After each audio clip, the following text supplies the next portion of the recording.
Dear students, അടുത്തതായി നമ്മൾ discuss ചെയ്യാൻ പോകുന്നത് റീമെറ്റീരിയലൈസേഷൻ ഓഫ് ഷെയർ ആണ്.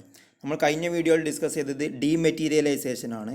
അതിൻ്റെ നേരെ ഓപ്പോസിറ്റാണ് റീമെറ്റീരിയലൈസേഷൻ ഓഫ് ഷെയർ എന്ന് പറഞ്ഞാൽ. അതായത് it is the process by which a client can get his electronic holdings converted into physical certificates. Okay, അതായത് ഒരു ഷെയർ ഹോൾഡറുടെ ഇലക്ട്രോണിക് ഫോമിലുള്ള ഷെയർ ഡോക്യുമെൻ്റ് അല്ലെങ്കിൽ ഷെയർ സർട്ടിഫിക്കറ്റുകൾ ഫിസിക്കൽ ഫോമിലേക്ക് മാറ്റുന്നതിനെയാണ് റീമെറ്റീരിയലൈസേഷൻ എന്ന് പറയുക. അതായത് ഡീമെറ്റീരിയലൈസേഷൻ്റെ നേരെ ഓപ്പോസിറ്റ്. ഡീമെറ്റീരിയലൈസേഷനിൽ നമ്മൾ പറഞ്ഞിട്ടുണ്ടായിരുന്നു, സർട്ടിഫിക്കറ്റുകൾ പേപ്പർ ഫോമിൽ നിന്ന് അല്ലെങ്കിൽ ഫിസിക്കൽ ഫോമിൽ നിന്ന് ഇലക്ട്രോണിക് ഫോമിലേക്ക് മാറ്റുന്നതാണ് ഡീമെറ്റീരിയലൈസേഷൻ. അതിൻ്റെ നേരെ ഓപ്പോസിറ്റ് ഇത്. ഇലക്ട്രോണിക് ഫോമിലുള്ള ഷെയർ സർട്ടിഫിക്കറ്റുകൾ ഫിസിക്കൽ ഫോമിലേക്ക് അല്ലെങ്കിൽ പേപ്പർ ഫോമിലേക്ക് മാറ്റുന്നതിനെയാണ് റീമെറ്റീരിയലൈസേഷൻ എന്ന് പറയാം. ഓക്കെ, അതിൻ്റെ ഫീച്ചേഴ്സ്: ഒന്ന്, the rematerialization process is completed within 30 days. 30 ദിവസത്തിനുള്ളിൽ റീമെറ്റീരിയലൈസേഷൻ പ്രോസസ്സ് കംപ്ലീറ്റ് ചെയ്യണം. അടുത്തത്, the security sent for rematerialization cannot be traded. നമ്മൾ റീമെറ്റീരിയലൈസ് ചെയ്യാൻ വേണ്ടിയിട്ട് റിക്വസ്റ്റ് കൊടുത്തിട്ടുള്ള സെക്യൂരിറ്റീസ്, അതായത് ഷെയറുകൾ, ആ റീമെറ്റീരിയലൈസേഷൻ പ്രോസസ്സ് മുഴുവനാകുന്നത് വരെ നമുക്ക് എന്ത് ചെയ്യാൻ പറ്റില്ല, ട്രേഡ് ചെയ്യാൻ പറ്റില്ല. അതായത് ഒരിക്കൽ നമ്മൾ ഇപ്പം റീമെറ്റീരിയലൈസ് ചെയ്യണം, നമ്മുടെ ഷെയർ ഇലക്ട്രോണിക് ഫോമിലുള്ള സെക്യൂരിറ്റീസ് പേപ്പർ ഫോമിലേക്ക് തന്നെ മാറ്റി തരണം എന്ന് പറഞ്ഞാൽ അത് റീമെറ്റീരിയലൈസ് ചെയ്ത് കഴിയുന്നത് വരെ നമുക്ക് എന്ത് ചെയ്യാൻ പറ്റില്ല, ആ സെക്യൂരിറ്റീസ് വിൽക്കാനും വാങ്ങാനൊന്നും പറ്റില്ല. ഓക്കെ, ഇനി റീമെറ്റീരിയലൈസ് ചെയ്യാൻ വേണ്ടിയിട്ടുള്ള പ്രൊസീജിയർ നേരത്തെ നമ്മൾ ഓൾറെഡി ഡീമെറ്റീരിയലൈസ് ചെയ്യുമ്പോഴുള്ള പ്രൊസീജിയർ പറഞ്ഞിട്ടുണ്ടായിരുന്നു. അതിൻ്റെ നേരെ ഓപ്പോസിറ്റ് തന്നെയാണ്, അതേ സംഭവം തന്നെയാണ് റീമെറ്റീരിയലൈസേഷനും വരുന്നത്. നമ്മൾ ആദ്യം തന്നെ റീമെറ്റീരിയലൈസ് ചെയ്യണമെങ്കിൽ നമ്മുടെ DPA ആണ്, അതായത് ഡെപ്പോസിറ്ററി പാർട്ടിസിപ്പൻറ്റിനെയാണ് നമ്മൾ എന്ത് ചെയ്യേണ്ടത്, നമ്മൾ ക്ലയൻ്റ് ആയിട്ടുള്ള അല്ലെങ്കിൽ ഇൻവെസ്റ്റർ ആയിട്ടുള്ള നമ്മൾ എന്ത് ചെയ്യേണ്ടത്, DPA എടുത്താണ് നമ്മൾ സമീപിക്കേണ്ടത്. നമ്മൾ പറഞ്ഞിട്ടുണ്ട്, നമ്മുടെ അക്കൗണ്ട് ഡെപ്പോസിറ്ററിയിലാണെങ്കിൽ കൂടി നമുക്കൊരിക്കലും ഡെപ്പോസിറ്ററിയിൽ നേരിട്ട് കോൺടാക്റ്റ് ഇല്ല. കസ്റ്റമർക്ക്, അതായത് ഇൻവെസ്റ്റർക്ക് അല്ലെങ്കിൽ ഷെയർ ഹോൾഡർക്ക് ബന്ധമുള്ളത് എപ്പോഴും ഡെപ്പോസിറ്ററി പാർട്ടിസിപ്പൻ്റ് ആയിട്ടായിരിക്കും. ഈ ഡെപ്പോസിറ്ററി പാർട്ടിസിപ്പൻറ്റിനെ സമീപിച്ചുകൊണ്ട് നമ്മൾ എന്ത് ചെയ്യും, നമുക്കിങ്ങനെ നമ്മുടെ ഷെയറുകൾ റീമെറ്റീരിയലൈസ് ചെയ്ത് കിട്ടണം എന്നുള്ളത് പറയും. അപ്പോൾ എന്ത് ചെയ്യും, അവർ നമുക്കൊരു ഫോം തരും. ആ ഫോമിനെ പറയുക RRN എന്നാണ്, അതായത് റീമെറ്റീരിയലൈസേഷൻ റിക്വസ്റ്റ് നമ്പർ. ഓക്കെ, ആ ഫോം നമ്മൾ എന്ത് ചെയ്യും, അവർക്ക് പൂരിപ്പിച്ചു കൊടുക്കും. എന്നിട്ട് എന്ത് ചെയ്യും, ആ ഫോം എന്ത് ചെയ്യും, സ്വാഭാവികമായിട്ടും ആ നമ്മൾ കൊടുത്തിട്ടുള്ള ഫോം DP പരിശോധിക്കും. അതിൻ്റെ ശേഷം then they will generate rematerialisation request number. അതിൻ്റെ ശേഷം അവരൊരു RRN റീമെറ്റീരിയലൈസേഷൻ റിക്വസ്റ്റ് നമ്പർ നമുക്ക് അവർ പ്രൊഡ്യൂസ് ചെയ്യും. നമുക്ക് സാധാരണ നമുക്ക് ഈ മൊബൈലിൽ OTP ഒക്കെ കിട്ടുന്ന മതിക്ക് നമ്മുടെ ഒരു അപേക്ഷാ നമ്പർ, അതാണ് റീമെറ്റീരിയലൈസേഷൻ റിക്വസ്റ്റ് നമ്പർ, അത് കിട്ടും. എന്നിട്ട് എന്ത് ചെയ്യും, the DP will fill the authorization portion of the request form. നമ്മുടെ റിക്വസ്റ്റ് ഫോമിൽ DPക്ക് പൂരിപ്പിക്കാനുള്ള ചില കാര്യങ്ങളുണ്ടാവും, അത് അവരെന്ത് ചെയ്യും, ഫില്ല് ചെയ്യും. അതിൻ്റെ ശേഷം ദെൻ DP, അതായത് depository participant will then dispatch the request form to the issuer, registrar and transfer agent. ഈ നമ്മുടെ റീമെറ്റീരിയൽ ചെയ്ത് കിട്ടാനുള്ള നമ്മുടെ ഈ റിക്വസ്റ്റ് ഫോം രജിസ്ട്രാർക്കും ട്രാൻസ്ഫർ ഏജൻറ്റും അതേപോലെ നമ്മുടെ ഡെപ്പോസിറ്ററിക്കും ഈ റിക്വസ്റ്റ് അവർ അയക്കും. അതിൻ്റെ ശേഷം എന്ത് ചെയ്യും, ഇവർ 3 പേരും, ഇഷ്യൂവറും രജിസ്ട്രാറും ട്രാൻസ്ഫർ ഏജൻറ്റും നമ്മുടെ അപേക്ഷ സ്വീകരിച്ചതിന് ശേഷം അത് റീമെറ്റീരിയലൈസ് ചെയ്യും. റീമെറ്റീരിയലൈസ് ചെയ്യുമെന്ന് പറഞ്ഞാൽ അത് പേപ്പർ ഫോമിലേക്ക് പ്രിൻ്റ് ചെയ്തതിന് ശേഷം അതെന്ത് ചെയ്യും, DPക്ക് അയച്ചു കൊടുക്കും.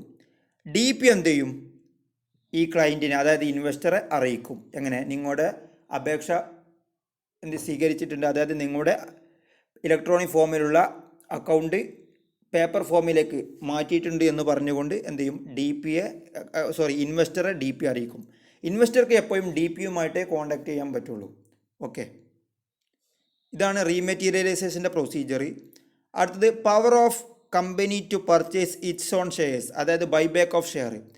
ഒരു കമ്പനിക്ക് അവരുടെ ഷെയറുകൾ തന്നെ വാങ്ങാനുള്ള ഒരു പവറിനെയാണ് നമ്മൾ ബൈബാക്ക് ഓഫ് ഷെയർ എന്ന് പറയുന്നത്. അതായത് ഒരു കമ്പനിക്ക് സ്വന്തം ഷെയർ തന്നെ വാങ്ങാനുള്ള, ബൈബാക്ക് തിരിച്ച് വാങ്ങാനുള്ള ഒരു പവറിനെ നമ്മൾ ബൈബാക്ക് ഓഫ് ഷെയർ എന്ന് പറയാം. അതായത് ബൈബാക്ക് ഓഫ് ഷെയർ എന്ന് പറഞ്ഞാൽ ഒരു കമ്പനി ഒരിക്കൽ ഇഷ്യൂ ചെയ്തിട്ടുള്ള ഷെയറുകൾ തിരിച്ചു വാങ്ങുന്നതിനെയാണ് എന്ത് ചെയ്യുക, ബൈബാക്ക് എന്ന് പറയാം.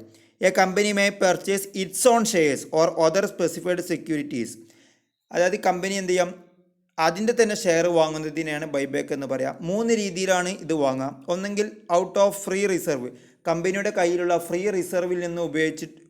റിസർവ് ഉപയോഗിച്ചുകൊണ്ട് അതിലുള്ള പണം ഉപയോഗിച്ചുകൊണ്ടോ, അല്ലെങ്കിൽ സെക്യൂരിറ്റീസ് പ്രീമിയം അക്കൗണ്ട്, കമ്പനിയുടെ കയ്യിലുള്ള സെക്യൂരിറ്റീസ് പ്രീമിയം അക്കൗണ്ടിൽ നിന്നോ, അല്ലെങ്കിൽ the proceeds of the issue of any share or other specified securities, കമ്പനിയുടെ ഏതെങ്കിലും ഷെയർ ഇഷ്യൂ ചെയ്യുന്നതിലൂടെ കിട്ടുന്ന വരുമാനത്തിൽ നിന്നോ ഒക്കെയാണ് എന്ത് ചെയ്യുക, ഈ ബൈബാക്ക് നടത്താൻ പറ്റുക. അതായത് നമ്മുടെ ഒരിക്കൽ കമ്പനി ഇഷ്യൂ ചെയ്തിട്ടുള്ള ഷെയർ കമ്പനി തിരിച്ചു വാങ്ങുമ്പോൾ സ്വാഭാവികമായിട്ടും ആ ഷെയറിൻ്റെ ഉടമസ്ഥർക്ക് എന്ത് ചെയ്യും, കമ്പനി പണം കൊടുക്കേണ്ടി വരും.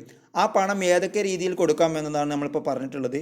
ഒന്ന് ഫ്രീ റിസർവിൽ നിന്ന്, പിന്നെ സെക്യൂരിറ്റി പ്രീമിയം അക്കൗണ്ടിൽ നിന്ന്, പിന്നെ ഇതുപോലെ ഷെയറുകൾ കമ്പനി വേറെ ഏതെങ്കിലും ഷെയർ ഇഷ്യൂ ചെയ്തുകൊണ്ട് കിട്ടുന്ന പണം ഉപയോഗിച്ചുകൊണ്ടും എന്ത് ചെയ്യാം, ഈ ബൈബാക്ക് നടത്താം.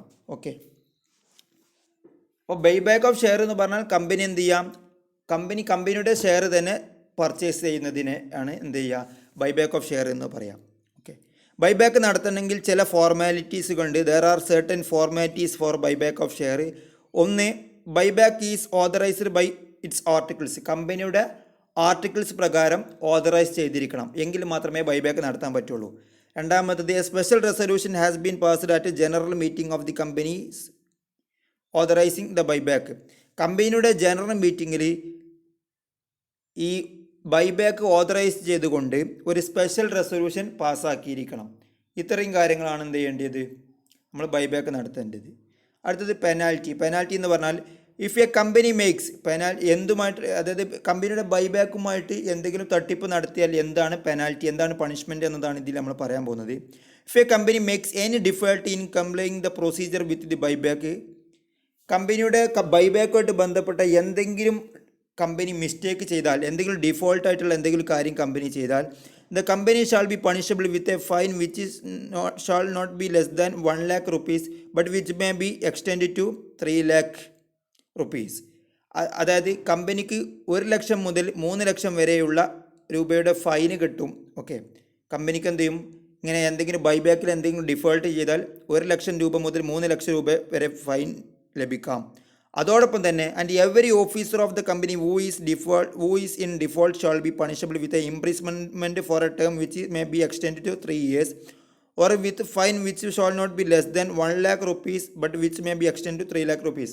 അതേപോലെ തന്നെ കമ്പനിക്ക് 1 ലക്ഷം മുതൽ 3 ലക്ഷം രൂപയുടെ ഫൈൻ കിട്ടുന്നതിന് പുറമെ തന്നെ ഈ ഡിഫോൾട്ട് വരുത്താൻ വേണ്ടി കാരണക്കാരായിട്ടുള്ള കമ്പനിയുടെ ഓഫീസർമാർക്ക് എന്ത് ചെയ്യാം, 3 വർഷം വരെയൊക്കെ ജയിൽവാസം, ഇംപ്രിസൺമെൻറ്റ് കിട്ടാൻ സാധ്യതയുണ്ട്. അതേപോലെ തന്നെ ഇനി ജയിൽവാസം അല്ലാച്ചെങ്കിൽ ചിലപ്പോൾ അവർക്ക് എന്തായിരിക്കും, അവർക്കും ഫൈൻ തന്നെ ആയിരിക്കും കിട്ടാം. ഇതേപോലെ തന്നെ 1 ലക്ഷം രൂപ മുതൽ 3 ലക്ഷം രൂപ വരെയുള്ള ഫൈന് കിട്ടും. ചിലപ്പോൾ രണ്ടും കിട്ടും, വിത്ത് ബോത്ത്, ഫൈനും അതേപോലെ തന്നെ ജയിൽവാസം രണ്ടും കിട്ടും. അത് എന്താണോ ഇവർ ചെയ്തിട്ടുള്ള മിസ്റ്റേക്ക്, ആ മിസ്റ്റേക്കിനനുസരിച്ചായിരിക്കും ഇത് എത്രത്തോളമാണ് ഇതിൻ്റെ പെനാൽറ്റി എന്നുള്ളത് തീരുമാനിക്കുന്നത്. ഓക്കെ.